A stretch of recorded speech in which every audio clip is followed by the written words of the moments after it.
चलिए ध्यान दीजिए सभी स्टूडेंट, अभी हम आपको एक चैप्टर ले जा रहे हैं बायोलॉजी में, सेल साइकिल और सेल डिवीजन। इससे पहले आपको सेल चैप्टर जो बायोलॉजी का पूरा खत्म हो चुका है उसको आप रिवाइज करते रहिए। दूसरा चैप्टर यहाँ पर शुरू हुआ, cell cycle and cell division. देखिए इसमें क्या पढ़ाने जा रहे हैं, ध्यान दीजिए। सेल साइकिल इन्वॉल्व 2 स्टेज, तुमको पता होना चाहिए। सेल साइकिल सेल साइकिल के अंदर टोटल कितने स्टेज आते हैं? सेल साइकिल के अंदर टोटल कितने अवस्था आते हैं? 2। कितना आते हैं जी? सबसे पहला जो फेज होता है उसको हम लोग बोलते हैं इंटरफेज, क्या बोलते हैं? और दूसरा जो फेज आता है उसको बोलते हैं डिवीजन फेज, क्या बोलते हैं? या इसी को बोलते हैं एम फेज, क्या बोलते हैं? सबसे पहला सेल साइकिल का कौन सा फेज होता है? इंटरफेज, ध्यान दो बोर्ड पे।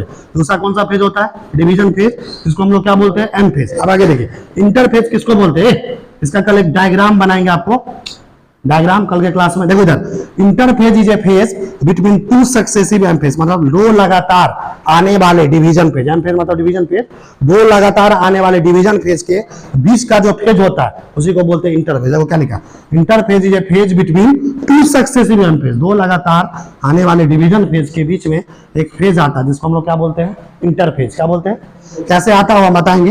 इन interphase cell grows in size and prepare itself for next division. कह रहा है इंटरफेज अवस्था में सेल क्या करता है? साइज अपना बढ़ाता है। क्या करता है? अपना साइज को क्या करता है? बढ़ाता है। उसके बाद क्या करता है? अपने आप को प्रिपेयर करता है, अपने आप को तैयार करता है अगले डिवीजन के लिए, कोशिका विभाजन के लिए। अपने अगले कोशिका विभाजन के लिए अपने आप को क्या करता है? तैयार करता है। Interphase is most active phase of cell cycle. तुमसे पूछेगा सेल साइकिल का ये 2 फेज है, उसमें सबसे ज्यादा एक्टिव, तो सबसे ज्यादा फुर्तीला, सबसे ज्यादा तेज, सबसे ज्यादा काम करने वाला कौन सा फेज है? एक्टिव सबसे ज्यादा फेज किसको माना जाता है? इंटरफेज को। किसको माना जाता है? इंटरफेज को सबसे ज्यादा एक्टिव माना जाता है। देखिए, the interphase last more than 95% duration of cell cycle, मतलब सेल साइकिल को होने में जितना समय जो लगता है ना, उसमें 95% ड्यूरेशन कौन ले लेता है? इंटरफेज। कौन ले लेता है? 95% से भी ज्यादा समय कौन ले लेता है? इंटरफेज। बाकी जो समय कौन लेता है? Division phase. डिवीजन फेज, समझ आ रहा? आगे देखिए, a series of metabolic changes occurs during interphase in a cell. जब इंटरफेज होता है किसी सेल में, उसमें बहुत सारा बदलाव आता है सेल के अंदर। और कौन कौन सा बदलाव आता है उसको हम पढ़ाएंगे अगले क्लास में। देखिए, this changes were not visible under microscope, so some scientist termed interphase as resting phase. कह रहा ये जो बदलाव आता है सेल में इंटरफेज के दौरान, जिसको हम माइक्रोस्कोप से देख नहीं सकते। माइक्रोस्कोप कैसा चीज है? जो किसी भी छोटे छोटे चीज को देखने में काम आता है, लेकिन ये जो बदलाव है माइक्रोस्कोप से भी नहीं दिखता है। इसी वजह से इंटरफेज को एक और नाम से जानते हैं। इंटरफेज को हम लोग बोलते हैं रेस्टिंग फेज। क्या बोलते हैं? तुमसे कोई पूछेगा परीक्षा में कि इंटरफेज को रेस्टिंग फेज क्यों कहा जाता है, क्योंकि तो इंटरफेज के दौरान बहुत सारे मेटाबॉलिक चेंजेस बदलाव आते हैं, लेकिन वो माइक्रोस्कोप में दिखता नहीं है, इसलिए इंटरफेज को क्या बोलते हैं? Resting phase. क्या बोलते हैं? देखिए, it is the time during this cell is preparing for division by undergoing both cell growth and DNA replication in orderly manner. इसका मतलब क्या हुआ? ये रेस्टिंग फेज एक ऐसा टाइम है, एक ऐसा समय है जिसमें सेल क्या करता है? तैयार करता है। सेल तैयार होता है डिवीजन के लिए, कोशिका विभाजन के लिए। कैसे कोशिका विभाजन के लिए तैयार होता है? कोशिका विभाजन में 2 काम करता है। पहला क्या होता है? Cell growth. क्या होता है जी? कोशिका का विकास होता है। और दूसरा क्या होता है? DNA replication. क्या होता है? डीएनए रेप्लिकेशन मतलब 1 डीएनए 2 डीएनए बन जाएगा, 2 डीएनए 4 डीएनए बन जाएगा। रेप्लिकेट मतलब संख्या बढ़ाना, दोगुना करना। आगे देखिए, हॉवार्ड एक वैज्ञानिक का नाम है, और एक वैज्ञानिक है पेल्क। क्या लिखा हुआ? हॉवार्ड एंड पेल्क क्लासिफाइड इंटरफेज इनटू 3 सब स्टेज। अभी जिस इंटरफेज के बारे में हम चर्चा कर रहे हैं, 2 वैज्ञानिक आए इस दुनिया में, एक का नाम था हॉवार्ड, एक का नाम था पेल्क। ये हॉवार्ड और पेल्क वैज्ञानिक दोनों ने मिलकर इस इंटरफेज को बताया कि इस इंटरफेज के अंदर 3 तरह का सब स्टेज है। क्या है? इस इंटरफेज के अंदर कितने सब स्टेज आते हैं? 3, जिसमें सबसे पहला सब स्टेज कौन है? G1 phase. क्या बोलते हैं? दूसरा फेज कौन आता है? S phase. और तीसरा कौन आता है? G2 phase. इस इंटरफेज को हम लोग 3 फेज में डिवाइड करते हैं, 3 सब स्टेज में डिवाइड करते हैं। कौन सा वैज्ञानिक बोला? हॉवार्ड और पेल्क। सबसे जिसमें सबसे पहला फेज क्या कहलाता है? G1 phase. क्या कहलाता है? G1 फेज के बाद कौन आता है? S phase. S फेज के बाद कौन आता है? G2 phase. पिछले वो सब क्या कर रहा है? अगले क्लास में, नेक्स्ट क्लास में हम आपको बताएंगे कि G1 फेज के दौरान क्या होता है, S फेज के दौरान क्या होता है, G2 फेज के दौरान क्या होता है, और ये फेज कहते किसको है। ठीक है, इसका एक डायग्राम भी आपको बनाएंगे। तो आज का वीडियो लेक्चर आपको बायोलॉजी का सेल डिवीजन से साइकिल का कैसा लगा? अगर ये वीडियो अच्छा लगा तो इस वीडियो को लाइक कीजिए, लोगों के बीच शेयर कीजिए। अगर आप इस यूट्यूब चैनल पर नए हैं तो हमारे इस यूट्यूब चैनल को सब्सक्राइब कीजिए। फिर से मिलेंगे नया वीडियो लेक्चर लेकर, तब तक के लिए जय हिंद, जय बिहार, वंदे मातरम।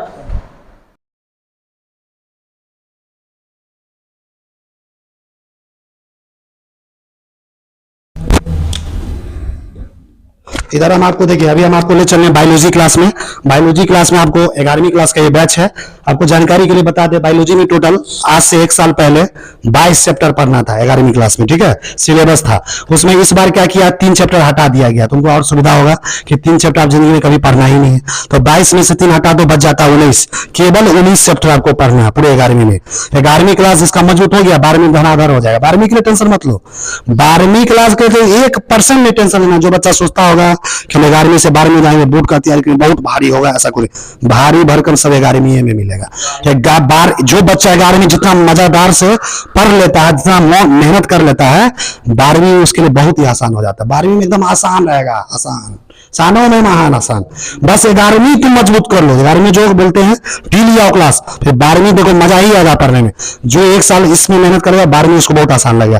तो देखिए, तो ही सोचो कि अभी हमको तुमको बायोलॉजी में 19 चैप्टर पढ़ना है। कितना? 11वीं में। तुमको 12वीं में जाओगे तो 12वीं में कितना पढ़ना पड़ेगा? 12वीं में पहले 16 चैप्टर था, उसमें 2-3 चैप्टर हटा 13 चैप्टर। तुमको 12वीं में 13 चैप्टर पढ़ना, तो हल्का है कि नहीं? यहाँ 19 वहां 13, समझा? समझा? तो ऐसे सभी सब्जेक्ट में ध्यान दीजिए। तो ध्यान दीजिए सभी बच्चे। देखिए, बायोलॉजी में अभी आपको जानकारी के लिए बता दें कि हमने 19 चैप्टर में 1 चैप्टर आपको अभी तक पढ़ा चुके हैं। तो इस चैप्टर का नाम था cell, the unit of life, कोशिका के बारे में, ठीक है। जिसमें बच्चे का एक क्लास छूट गया सेल चैप्टर का, तो उसको हम अलग से आपको पढ़ाएंगे, नोट्स कॉपी भी दिलाएंगे सेल चैप्टर। अब अगला चैप्टर जो शुरुआत की है बायोलॉजी में, उस चैप्टर का नाम है cell cycle and cell division. Cell cycle and cell division का मतलब होता है कोशिका विभाजन। सेल डिवीजन को हिंदी में क्या बोलते हैं? कोशिका विभाजन। तो ये चैप्टर में भी हम बहुत सारा लेक्चर पढ़ा चुके हैं, 2-3-4 क्लास हो चुका है। जिसका छूट गया उसको अलग से पढ़ाया जाएगा। तो देखिए आज का क्लास देखिए कहां से, देखिए यहाँ पे क्या लिखे हैं। सबसे पहला लिख बताए थे आपको कि कोशिका, कोई भी सेल का जो कोशिका होता है उसका विभाजन जो होता है, सेल का जो डिवीजन होता है, सेल साइकिल सेल डिवीजन में कितने स्टेज आते हैं? 2। कितने? 2 अवस्था होता है। एक को बोलते हैं इंटरफेज, क्या बोलते हैं? और एक को बोलते हैं डिवीजन फेज, क्या बोलते हैं जी? डिवीजन फेज को ही एनफेज बोलते हैं। इंटरफेज को 3 स्टेज में बांटा गया। कितने स्टेज में? इंटरफेज को कितने स्टेज में बांटते हैं? इंटरफेज के अंदर 3 सब स्टेज आते हैं। ध्यान से सुनो, हमारा बात ध्यान से सुनोगे तभी समझ में आएगा। तो अपने मन में कुछ नहीं, पूरा दिमाग इधर केंद्रित करो, बायोलॉजी है। इंटरफेज को कितने सब स्टेज में बांटे हैं? 3। देखिए, सबसे पहला है उसमें जीवन फेज। क्या है? जीवन फेज। इसके बाद होता है G2 फेज। क्या G2 फेज क्या होता है? जीवन फेज। क्या आता है पहले? जीवन फेज। उसके बाद आता है S फेज। क्या आता है? और उसके बाद आता है G2 फेज। देखिए, इंटरफेज में 3, देखिए पहले आता है जीवन फेज, देखो इधर, उसके बाद क्या आता है? S फेज, और उसके बाद क्या आता है? G2। ये जीवन, S और G2, ये तीनों को अगर मिला दो तो इसी को बोलते हैं इंटरफेज। क्या बोलते हैं? इंटरफेज जैसे ही समाप्त होता है उसके बाद शुरू होता है डिवीजन फेज। क्या होता है? डिवीजन फेज को ही कहते हैं एम फेज। क्या बोलते हैं? देखो, इसी एम फेज है। डिवीजन फेज इतना है, देखो G2 फेज के बाद डिवीजन फेज में पहले आता है प्रोफेज। क्या आता है? फिर क्या आता है? मेटाफेज। फिर क्या आता है? एनाफेज। क्या आता है? टीलोफेज। उसके बाद ये हो गया तो उसके बाद साइटोप्लाज्म डिवाइड करता है, कोशिका द्रव डिवाइड करता है, उसको कहते हैं साइटोकाइनेसिस। क्या बोलते हैं? और फिर से जीवन फेज। तो ये चक्कर चलता रहता है बार बार, जैसे मौत को हमें देखते हो, गाड़ी उसी को बार बार घूमता रहता है चक्कर पूरा। तो यही देखो, यहां से शुरू हुआ, G1 S पे G2 डिवीजन, फिर G1 S पे G2 डिवीजन, फिर G1 S पे G2, ऐसे चक्कर चलता रहेगा। तो अभी देखिए, सबसे पहले हम पढ़ा रहे हैं आपको इंटरफेज। पहले हम जानते हैं इंटरफेज का पहला से जीवन फेज क्या होता है। जब कोई सेल जीवन फेज में आता है तो देखिए, जीवन फेज के बारे में क्या कहा जाता है? हर सेल नहीं देखेगा इधर, हर सेल अपने जीवन का शुरुआत जीवन फेज से करता है। कहां से करता है? एक शायरी सुनो, क्या बोले हैं? हर कोशिका, हर सेल अपने जीवन का शुरुआत किस फेज से करता है? जीवन फेज से। आगे आगे नहीं बोलो, सुनने की कोशिश करो। हर सेल, हर कोशिका अपने जीवन की शुरुआत किस फेज से करता है? जीवन फेज से। किस फेज से करता है? तो चलिए जानते हैं कि जीवन फेज होता क्या। एक ही बात याद रखना, हर सेल अपने जीवन की शुरुआत जीवन फेज से करता है। तुमको पता भी है, बचपन से पढ़ाया गया होगा कि हमारा बॉडी, जितने भी पेड़ पौधा है, जितने भी जानवर है, चाहे इंसान, हमारा बॉडी क्या चीज से बना होता है? सेल से, कोशिका से बना होता है। क्या चीज से? जो सेल एक ही कोशिका का बना होता है उसको क्या बोलते हैं? एक कोशिकीय। क्या बोलते हैं? यूनिसेलुलर। और जो एक से ज्यादा कोशिका का बना होता है उसको क्या बोलते हैं? मल्टी सेलुलर, बहुकोशिकीय। हम लोग भी क्या है? बहुकोशिकीय। तो देखिए, जीवन फेज में क्या होता है, गौर से देखो ध्यान से। जीवन फेज को बहुत सारे नाम से जानते हैं। आगे आगे नहीं बोलो, जीवन फेज को ही बोलते हैं। सुनो, शब्द पे ध्यान, तो भारी लगे, महाभारी है ये, नहीं ध्यान दोगे अपने बकवास केवल कुछ नहीं समझ में आएगा। जीवन फेज को क्या बोलते हैं? शब्द पे ध्यान दो, प्री डीएनए सिंथेसिस फेज। क्या बोलते हैं? प्री का मतलब होता है पहले। प्री का मतलब क्या होता है? डीएनए जो बनेगा, डीएनए सिंथेसिस मतलब डीएनए जो बनेगा उससे पहले जो फेज आता है उसी को क्या बोलते हैं, G1 फेज, इसलिए इसको बोलते हैं G1 फेज को प्री डीएनए सिंथेसिस फेज। इसी को बोलते हैं फर्स्ट गैप फेज। क्या बोलते हैं, तो बताओ G1 फेज का कितना नाम, 3 नाम। G1 फेज को कहते हैं प्री डीएनए सिंथेसिस फेज, क्योंकि डीएनए जो बनता है जिस फेज में उससे पहले ये होता है, और इसी को क्या बोलते हैं, फर्स्ट गैप फेज। अब G1 फेज के दौरान होता क्या है, G1 फेज के दौरान क्या होता है, देखिए G1 phase corresponds to the interval between, G1 phase correspond to the interval between mitosis and initiation of DNA replication। इसका मतलब क्या हुआ, देखो G1 फेज है ना, और ये जो फेज दिख रहे हो ये पूरा ये जो बना है ये इसको कहते हैं M फेज। क्या बोलते हैं, इसी को बोलते हैं माइटोसिस। और ये जो दिख रहा है S फेज, इसमें क्या होता है, इस S फेज में होता है डीएनए का रेप्लिकेशन। एक डीएनए 2 डीएनए बन जाता है। एक डीएनए कितना बन जाता है, किसमें होता है, ये S फेज में। तो सोचो डीएनए रेप्लिकेशन यहाँ हो रहा है S फेज में, और ये है माइटोसिस। तो देखो ये माइटोसिस और डीएनए रेप्लिकेशन दोनों के बीच का कौन फेज आ रहा है, दोनों के बीच कौन आ रहा है, G1। कौन आ रहा है, तो यही तो लिखा है, देखो इधर G1 phase corresponds to the interval. ये इंटरवल है किसके बीच, माइटोसिस मतलब किसके बीच, और किसके बीच, डीएनए रेप्लिकेशन के शुरुआत के बीच। आगे देखिए, during G1 phase the cell is metabolically active. G1 phase में जब कोई सेल जाता है तो मेटाबॉलिकली एक्टिव होता है, सक्रिय हो जाता है। क्या हो जाता है, सक्रिय, एक्टिव। जैसे कोई बच्चा है कहीं बात नहीं करता, मोबाइल कुछ नहीं यूज करता, पूरा का पूरा ध्यान टीचर की बात सुनता है, बोर्ड पे ध्यान देता है, उसको कहते हैं एक्टिव बॉय। क्या बोलते हैं, एक्टिव स्टूडेंट, सक्रिय लड़का। तो G1 फेज में जब कोई सेल जाता है तो पूरा तरह से क्या हो जाता है, मेटाबॉलिकली एक्टिव। क्या हो जाता है, सक्रिय हो जाता है, एंड कंटिन्यूअसली ग्रोथ, और लगातार वो विकास करते चला जाता है। मतलब इतना छोटा सेल था, फिर इतना बढ़ेगा, इतना बढ़ेगा, फिर इतना बढ़ेगा, फिर इतना बढ़ेगा, ऐसे बढ़ते जाता है। किसमें, G1 फेज में। किसमें जाता है, G1 फेज में अगर कोई सेल जाता है तो क्या होता है, मेटाबॉलिकली एक्टिव, सक्रिय हो जाता है, और धीरे धीरे अपना धीरे धीरे ग्रो करना शुरू होता है। ग्रो करना मतलब विकास। विकास का मतलब क्या है, जैसे बच्चा को देखा होगा, पहले बच्चा जब जन्म लेता है तो कितना छोटा होता है, फिर धीरे धीरे इतना हुआ, इतना हुआ, धीरे धीरे फिर बुढ़वा हो जाता है। समझा ना, बच्चा से कहां तक बूढ़ा तक हो गया, तो वही G1 फेज में हो रहा है। आगे देखिए के बाद सुनो, देखो क्या लिखा, during G1 phase, during G1 phase most of the cell organs increases in cell. Cell में कोशिका के अंदर बहुत सारे सेल ऑर्गेनल का संख्या बढ़ने लगता है। क्या होता है, सेल ऑर्गेन्स का संख्या। सेल ऑर्गेन्स तुमको सेल चैप्टर में सर पढ़ाए थे, इंडोप्लाज्मिक रेटिकुलम याद करो, गोल्जी कॉम्प्लेक्स, माइटोकॉन्ड्रिया, तुम्हें पढ़ी होगी 9वीं क्लास में। तो यही होता है सेल ऑर्गेन्स, जिसका संख्या बढ़ना शुरू हो जाता है किस फेज में, G1 फेज में।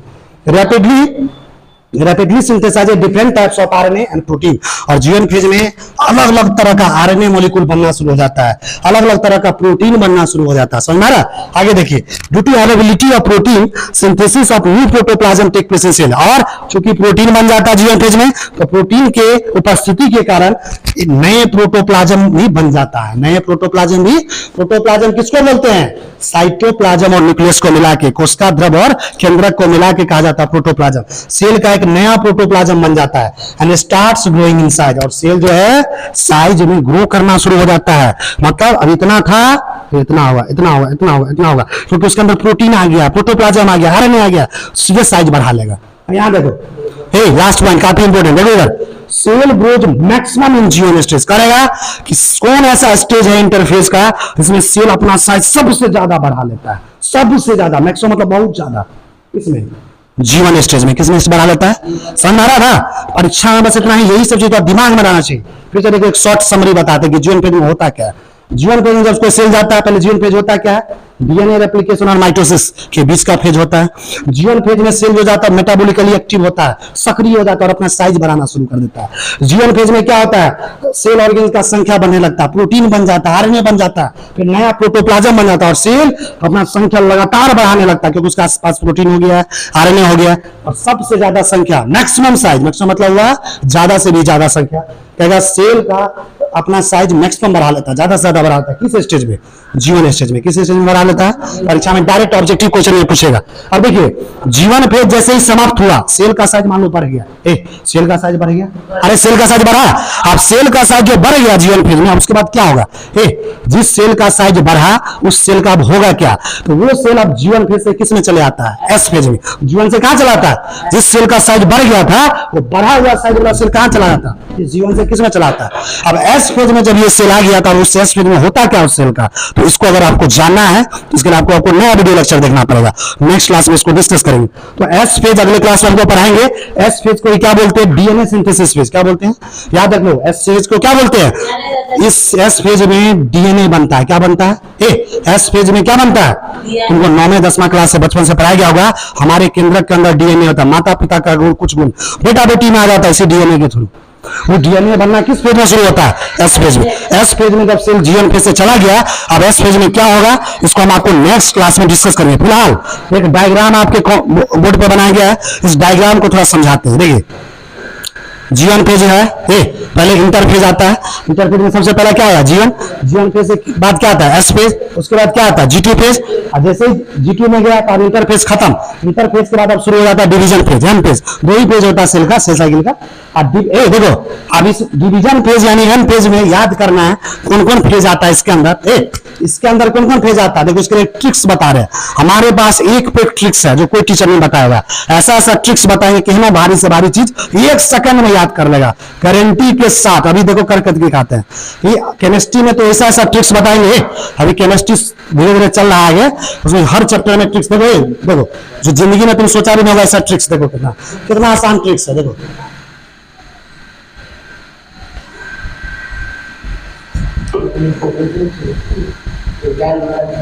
ट्रिक्स क्या लिखा हुआ है? पीएमएटी। क्या लिखा हुआ?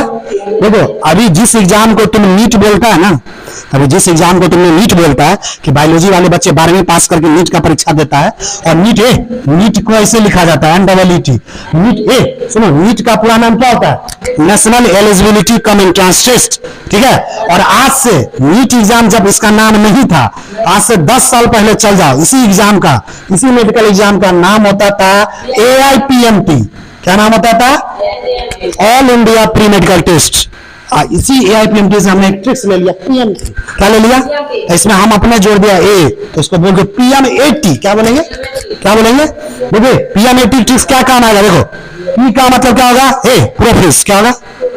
M का मतलब मेटाफेज, A का मतलब एनाफेज, और T का मतलब टीलोफेज। ये चारों जो होता है ना PMAT, इसके अंदर आता है एम पेज। यानी एम पेज में कितने पेज आता है? 4। एम पेज यानी डिवीजन पेज में कितने स्टेज आता है? डिवीजन पेज में कितने स्टेज आता है? उसको क्या बोलते हैं? PMAT। क्या बोलते हैं? आज का डायरेक्ट याद रखो, PMAT। क्या बोलेंगे? PMAT में P का मतलब प्रोफेज, ये वाला। M का मतलब मेटाफेज, A का मतलब एनाफेज, और T का मतलब टीलोफेज। प्रोफेज मेटाफेज उसको छोड़ो ना, उसको हम बता रहे हैं, अलग चीज है। PMAT क्या याद रखेगा? Prophase metaphase anaphase telophase. क्या याद रखेगा? Prophase metaphase anaphase telophase. अब जब ये टीलोफेज में चला जाता है तो 4 डिवीजन फेज खत्म। और डिवीजन फेज जैसे खत्म होता है तो उसके बाद एक अलग चीज शुरू होता है जिसका नाम है साइटोकाइनेसिस। क्या नाम है? साइटोकाइनेसिस का मतलब ये होता है कि सेल जैसे ऐसे था, देखो सेल ऐसे था, ऐसे ऐसे बढ़ रहा था, साइज बढ़ा रहा था। और जब ये खत्म हुआ ना, अभी साइटोकाइनेसिस में गया, तो साइटोकाइनेसिस में होता है क्या? इसका साइटोप्लाज्म में डिवाइड हो जाता है। साइटोप्लाज्म मतलब इसका कोशिका द्रव आपस में डिवाइड कर जाता है। और जब ये कोशिका द्रव डिवाइड किया तो क्या बन गया? क्या बन जाएगी? तो साइटोकाइनेसिस के बाद एक सेल कितना बन जाता है? तो देखो यहाँ पे, देखो एक सेल लिए थे, नहीं एक सेल लिए थे। यहाँ जीवन फेज में कितना सेल लिए थे? तो ना एक सेल। क्या लिए थे? और बाद में क्या बन गया? दिख रहा है? एक से कितना बन गया?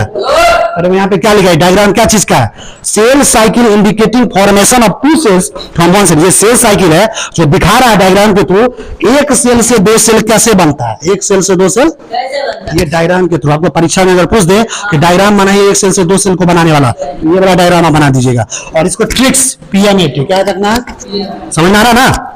ये तो बच्चा याद कर लेगा कि इंटरफेज के अंदर 3 स्टेज आता है, G1 S phase, G2 phase, उसी का डिवीजन फेज का आज पहली बार है।